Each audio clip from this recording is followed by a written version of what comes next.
નમસ્કાર મિત્રો, મારું નામ છે ભરત અને તમે જોઈ રહ્યા છો ભરત આહિર યુટ્યુબ ચેનલ. અને આજનો વિડીયો ગુજરાતીમાં એટલા માટે મૂકવામાં આવ્યો છે કે આજે મેં ફક્ત ગુજરાતી ઓડિયન્સ માટે જ વિડીયો બનાવ્યો છે. તો આજે આપણી સાથે આપણા ચીફ ગેસ્ટ છે મિસ્ટર જીગર આહિર, અને જેઓ લાઈફની અંદર ઘણું સ્ટ્રગલ કરીને આગળ આવ્યા છે અને હાલમાં તેમને ડિપ્લોમા પરસ્યુ કરેલ છે, MK યુનિવર્સિટીમાં પણ ટ્રાય કરેલ છે અને ગવર્મેન્ટ કોલેજમાં પણ ફોર્મ ભરેલ છે. હવે જેમાં એમનો મેળ પડે ત્યાં એ રહી જતા રહેશે. તો એમને થોડાક ક્વેશ્ચન્સ કરીશું. તો તમારી હોબી શું છે, શું જોવાનું તમને ગમે છે, વેબ સિરીઝ કે મૂવીઝ કે એનિમી જે હોય? મારી હોબીઝ વધુ પૂરતું તો એનિમે જ જોવું છે અને વેબ સિરીઝ પણ હું જોઉં છું. એનિમીમાં તમારે સૌથી સારું તમને કયું એનિમ ગમે? ફેવરેટની વાત કરો તો વન પીસ. વન પીસની અંદર શું સ્ટોરી શું છે, શોર્ટમાં થોડુંક સમજાવો તો સારું મારું ઓડિયન્સ. એમાં એ રીતે સ્ટોરી છે કે એક નાનો છોકરો હોય છે અને એ દુનિયામાં એવી રીતે હાલતું હોય કે જે આપણે પોલીસ એટલે કે જે પોલીસ હોય એ લૂંટેરાઓને પકડતા હોય. તે છોકરાનું સપનું થઈ જાય કે મારે પણ લૂંટેરા બનવું છે અને એની જર્ની કરે. કિંગ ઓફ ધ પાયરેટ એમાં બનવાનું હોય, એની જર્ની સ્ટાર્ટ કરે છે અને એના ઉપર આખી સ્ટોરી બેઝ છે કે કેવી ડિફિકલ્ટી ક્વેશ્ચન અમારી ઓડિયન્સને પણ થઈ રહ્યો હશે, મને પણ થઈ રહ્યો છે કે ભાઈ જ્યારે પોલીસ અને લૂંટેરા એ ટાઈપનું જે વર્લ્ડ છે તો એ ભાઈ પોલીસ કેમ નહીં બનતા અને લૂંટેરા જ કેમ બને છે, એનું કંઈ કારણ છે? હા, કારણ કે એમાં જે પોલીસ હોય ને, આપણે એવું છે કે ગવર્મેન્ટમાં પોલીસ એ સારી વસ્તુ, લૂંટેરા છે ખોટી વસ્તુ. પણ એના અંદર અપોઝિટ છે કે જે પોલીસ રહી એ ડિક્ટેટરશીપ ટાઈપ તમે કહી શકો કે બધી પબ્લિક ઉપર રૂલ કરતી હોય અને જે લૂંટેરા હોય એ આમ ફ્રી જીવવા માંગતા હોય, એમ એ ટાઈપની છે સ્ટોરી. એટલે આ તો કેરેક્ટર બિલ્ડ જે પ્રમાણે થતું હોય એ પ્રમાણે નક્કી થાય. પણ જેમ કે આપણે એનિમલ મૂવી જોઈ હતી અને એમાં જે રણવીર કપૂરની જે સીન હતું આખું, એમને એક એઝ અ હીરો બતાડવામાં આવે છે. પણ જ્યારે રિયાલિટીમાં જોવા જઈએ ત્યારે આવી બધી જે પરિસ્થિતિ રિયાલિટીમાં થતી હોય ત્યારે એ જ વ્યક્તિ એઝ અ વિલન ઉભરી આવે છે. તો એમ જે તમે અત્યારે વન પીસ જે પણ છે તેમની તમે વાત કરી રહ્યા છો, એમાં એવું છે કે એ સ્ટોરીની અંદર એવું દેખાડવામાં આવ્યું છે કે જે વન પીસનો જે ભાઈ લુફી કે શું નામ છે, એ લુફી જે છે એ વ્યક્તિ વિલન નહીં બનતો પણ સારો વ્યક્તિ બને છે, પણ એ લૂંટેરો બનીને સારો વ્યક્તિ બને છે.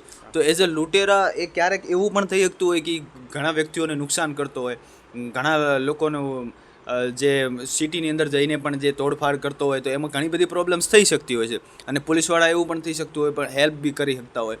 તો એ શું એવું કારણ હતું કે એને ખરાબ જ કરવું થયું અને એવું શા માટે થયું કે જે ઓડિયન્સ જે છે વન પીસની એ લોકો આને એવી રીતે જસ્ટિફાય કરે છે કે આ જે લૂંટેરો છે તે સારો વ્યક્તિ છે? એના માટે તો હું શબ્દોમાં ના બતાવી શકું કેમ કે લોંગ સ્ટોરી થઈ જાય. પણ તમે ટ્રાય કરજો થોડુંક જોવાનું અને એના ઉપર એક્સપ્લેનેશન વિડીયો પણ યુટ્યુબમાં મળી જશે, તો એના થ્રુ જાણી લેજો. ઓકે, બાકી હું એટલું જ કહીશ કે એમાં જે તમે કહો ને કે મદદ કરે પોલીસ, તો એમાં એ ટાઈપનું આવતું જ નહીં કે જે નેવી કરીને હોય એમાં મરીન્સ, એ મરીન્સ છે ને એ સિવિલિયન્સની એટલી મદદ જ નહીં કરતા. પહેલી વાત તો એ છે એમાં. અને હા બોલો. પછી જે એમાં પાયરેટ્સ હોય ને એ તોય સિવિલિયન્સની મદદ કરતા. અને એમાં આ જે લૂંટેરો બનેલો એવું નથી હોતું કે બધા પાયરેટ બને એ સારા માટે જ બનતા હોય, કોઈક પોતાનું સારું કરવા સ્વાર્થ માટે જ બનતા હોય. અને આ જે માણસ છે લુફી એ થોડોક કાઇન્ડ પર્સન છે અને થોડોક આમ નટકટ, આપણે કૃષ્ણ કહેવાય છે એવો નટકટ હોય છે થોડો, કે કાંઈ સમજે નહીં, બુદ્ધુ જેવો. એટલે તમે શું લુફી અને કૃષ્ણને એક સમાન ગણવા માંગો છો? ના, તો તમારે કહેવાનો મતલબ હમણાં તો તમે એવું જ કીધું, ખાલી ઉદાહરણ આપ્યું કે એ ટાઈપનું હોય છે કે જેમ કૃષ્ણ કેવા કાઇન્ડ હતા એમાં એ પણ કાઇન્ડ હોય છે. કૃષ્ણ શું ફક્ત કાઇન્ડ જ હતા કે બીજું પણ એમની ખૂબીઓ હતી? એમનામાં ઘણી ખૂબીઓ હતી. જેમ કે તે કાઇન્ડ હતા, તે વિઝડમ બધાને સારી આપતા હતા, તે બલશાળી હતા અને તે બધું પૂરતા મસ્તીખોર ને એવા હતા. એક ડિપ્લોમેટ પણ હતા. હા, ડિપ્લોમેટ. તો બીજું ઘણું બધું આપણે પૂછશું તમને. અને જેમ કે તમે 10th કરીને પછી ડિપ્લોમામાં એડમિશન લેવાનું ટ્રાય કર્યું છે, મારી સાથે તમે MK યુનિવર્સિટી પણ ગયેલા અને ત્યાં પણ આપણે ક્વેરી જે સોલ્વ કરેલી. તો તમે ડિપ્લોમાની અંદર કેમ જવા માંગો છો? ડિપ્લોમાની અંદર બીજી કઈ ફિલ્ડ, જે મતલબ અંદરની જે ફિલ્ડ હોય એમાં તમે શું કરવા માંગો છો? હાલ તો આપણે સિવિલનું જ વિચાર્યું છે કે સિવિલ એન્જિનિયરિંગ કરવું છે. સિવિલ એન્જિનિયરિંગ કરવાનો વિચાર કેવી રીતે આવ્યો તમને? એ જ કેમ, બીજું કંઈ કેમ નહીં? તમને ખબર હોય, ઓનેસ્ટલી આન્સર આપજો, અમે ખાલી તૈયારી કરવાથી વાતો નહીં અમારે સાંભળવી. તૈયારી કરવા આવ્યો હતો ત્યારે મેં જોઈ લીધું કે સરકારી નોકરીમાં કેટલું કોમ્પિટિશન છે અને એમાં આપણે ચાન્સ ઓછા છે, જે પ્રમાણે તમને ખબર છે મારી. તો એટલે આપણે ડાયરેક્ટ એ જ વિચાર્યું કે સિવિલ કરી લઈ, પછી આપણે કોઈ પણ ઘરનું આમ બિઝનેસ ગમે તે સ્ટાર્ટ કરી શકીએ એના માટે. સિવિલ કરીને તમે કયો બિઝનેસ કરવા માંગો છો? સાઈડું રાખી શકીએ ને. હા, એટલે સિવિલનું જ વર્ક કરવા માંગો છો ને? હા, સિવિલ. હા, એવી રીતે બોલો. એના માટે તો જ કરતા હોય ને. હા, એ બાબતે જે જીગરભાઈ બોલે છે મને પણ યોગ્ય લાગે છે. હમણાં જ જે આપણે કોન્સ્ટેબલની એક્ઝામ ગઈ હતી એ કોન્સ્ટેબલની અંદર અને એમની પહેલાં એક પીએસઆઈની એક્ઝામ આવેલી, જેમ કે લોકો એવી રીતે કહી રહ્યા છે કે પ્રિલિમ્સની અંદર પીએસઆઈની જે છે એ સહેલી હતી અને કોન્સ્ટેબલની થોડીક અત્યારે હાલમાં જે ગઈ બહુ અઘરી હતી અને યુપીએસસી જીપીએસસી લેવલના ક્વેશ્ચન્સ પૂછવામાં આવ્યા હતા. તો આ બાબતે આપણે એ પણ તારણ કાઢી શકીએ છીએ કે ખરેખર અત્યારે કોમ્પિટિટિવ એક્ઝામ્સની અંદર બહુ મુશ્કેલ થઈ ગયું છે અને લોકો 2 થી 3 વર્ષ 4 અને ઘણા લોકો તો મેં એવા પણ જોયેલા છે કે જે 7 વર્ષ સુધી ખેંચી નાખે છે અને એ જ ઉમ્મીદ સાથે કે આપણે આ વખતે બની જશું અને એ પણ ફક્ત એક કોન્સ્ટેબલની જોબ માટે.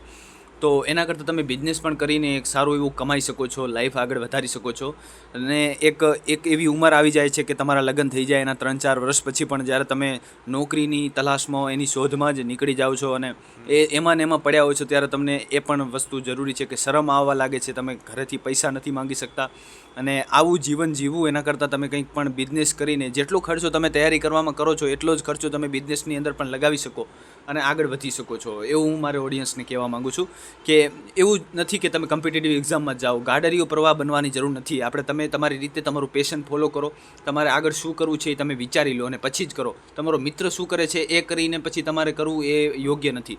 તમારી લાઈફ જ્યારે ડિસાઈડ કરવાની હોય છે ને ત્યારે તમારા મનના ક્વેશ્ચનને પૂછો, મનની અંદર સવાલ કરો. ક્યાંક એવી હરવા ફરવા જેવી જગ્યા છે ત્યાં સોલો ટ્રાવેલિંગ કરો, જેમ કે ગિરનાર છે, પાવાગઢ છે, સાપુતારા છે, એવી જગ્યાએ તમે સોલો ટ્રાવેલિંગ કરીને ખુદને ક્વેશ્ચન કરો કે તમારે દિલથી શું બનવું છે, શું કરવું છે અને પેશન ફોલો કરો.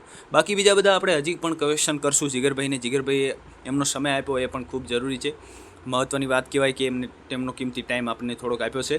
અને બીજો એક ક્વેશ્ચન હું તમને જીગરભાઈ કરીશ કે શું લાગે છે જિંદગીમાં 10th અને 12th જે છે એ પાસ કરીને જિંદગીમાં આગળ વધી જવાય છે કે પછી એનાથી પણ વધારે કંઈક હોય છે લાઈફમાં?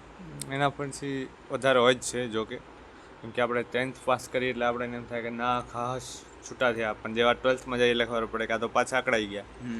અને જેવું 12th પાસ કરી એટલે આપણે એમ થાય કે હવે ફ્રી કોલેજ લાઈફ જેવી મજા કરીશ, પણ એવું કાંઈ હોતું નથી. જેમ જેમ આપણી ઉંમર વધે છે તેમ તેમ જિમ્મેદારીઓ આવે છે અને જિમ્મેદારીઓ આવે એટલે આપણે એક જ વિચાર આવે છે કે પૈસા કઈ રીતે કમાવા. અને કોઈકની પરિસ્થિતિ પણ એવી હોય છે કે એને બધું છોડીને એમ જ ધ્યાન આપવું પડે. તો સ્ટ્રગલ તો છે જ લાઈફમાં. હા, બિલકુલ step by સહેમત step. છું તમારી વાતથી. જ્યારે આ ભાઈએ વાત કરી એમ જ મારી સાથે પણ થયેલું છે. જેમ કે સ્ટાર્ટિંગની અંદર જ્યારે હું 12th કરીને પછી બીવોક બાજુ આવ્યો અને પછી મને એમ લાગ્યું કે હું ગેમિંગ બાજુ કંઈક ગેમિંગ કરું, કારણ કે એ સમયમાં ટ્રેન્ડ હતો ગેમિંગનો મેં પ્રયત્ન કરેલો પણ ડેડિકેશન એટલું બધું ના રહી શકે અને ગેમિંગની અંદર એવું છે કે લોકોના સમાજના તાણા સાંભળવાને એ બધું મુશ્કેલ થઈ રહ્યું હતું. એટલે ગેમિંગને થોડુંક સાઈડમાં મૂકીને પછી મેં પાછું સ્ટડી પર ધ્યાન આપ્યું અને સ્ટડી પર ધ્યાન આપીને પછી જ્યારે જોબ લેવાનો ટાઈમ આવ્યો ત્યારે મને રિયલાઇઝ થયું કે આમાં એટલું મને કંઈ મળતું પણ નથી જેટલું મેં સંઘર્ષ કર્યો છે આમાં.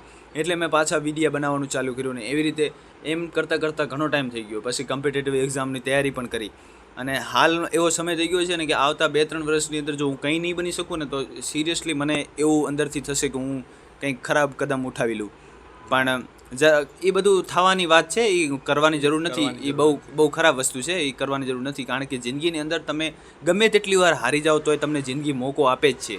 જિંદગી ભગવાન જે ઉપરવાળો છે તે ઠાકર કરે એ ઠીક. એક ભાઈએ હમણાં કીધેલું વાયરલ થયેલું એ પ્રમાણે ઠાકર કરે એ ઠીક. એ પ્રમાણેની મેન્ટેલિટી રાખીને આગળ વધશો તો કંઈક ને કંઈક સારું તમારી ભેગું થઈ જ જશે. એમ તમે કોન્સ્ટેબલમાં જો અત્યારે નિષ્ફળ થયેલા હો કે તમારા માર્ક્સ ઓછા આવેલા હોય, તમને એવું હોય કે હવે બહુ મોટું થઈ ગયું, આ હવે નહીં થાય આપણાથી, કંઈ લોચો થઈ ગયો, તો એવું વિચારવાની જરૂર નથી. કારણ કે જિંદગીની અંદર ભગવાન બધાને મોકા આપતા જ રહે છે. તમે આ નહીં કરો તો ઓલું કરશો ને ઓલું નહીં કરો તો ઓલું કરશો, કંઈક તો કરી જ નાખશો. કારણ કે જે સમાજ છે, સમાજની અંદર જેટલો આઈએસ મહત્ત્વનો છે એટલો જ કેળા વેચવાવાળો લારીવાળો વ્યક્તિ પણ મહત્ત્વનો છે. સમાજની અંદર નાનાથી લઈને મોટા સુધી બધા મહત્ત્વના છે, ત્યારે જ એક સમાજ બને છે. એટલે એવું જરૂર નથી કે બધા આઈએસ જ બને. તમે કેળા વેચજો, બીજું શું. બીજું જીગરભાઈને હું ક્વેશ્ચન કરીશ. અમને વાત કરી હા, બોલો. તો નેવર ગીવ અપ. ગમે ત્યારે બાજી પલટી શકે, તો તમારા તરફથી તમારે પૂરો પ્રયત્ન કરતો રહેવો. એ વાત સાચી છે ભાઈની. બરાબર છે. અને હવે આજનું ઇન્ટરવ્યૂ મને એવું લાગી રહ્યું છે કે હું આટલાથી સ્થગિત કરીશ, કારણ કે ઘણા ક્વેશ્ચન હજી પણ પૂછવાના બાકી રહી ગયા છે, પણ મારે પોતાની ડ્યુટી છે, હોસ્પિટલ જવાનું છે, એટલા માટે હું મારા કામના કારણે થોડોક વધારે ટાઈમ નહીં આપી શકું. જો તમે આ વિડીયો આટલા વાગ્યા સુધી હજી પણ જોયો છે, જેટલો ટાઈમ થયો ત્યાં સુધી હજી જોયો જ છે, મને ખબર નથી કેટલો ટાઈમ થયો હશે, પણ તોય જોયો છે તો મને બહુ સારું લાગ્યું. એમ જોવા જોઈએ વિડીયો. લાઇક ને સબસ્ક્રાઇબ કરવું હોય તો કરી નાખજો, તમને મજા આવે તો શેર બી કરી નાખજો, કરજો જ, કરી જ કરી નાખજો. નાખજો નહીં, કરજો જ. ઈચ્છા થાય તો કરજો, બાકી મને કંઈ ફરક નહીં પડતો. હું ટાઈમ પાસ માટે વિડીયાઝ બનાવું છું. Bye bye.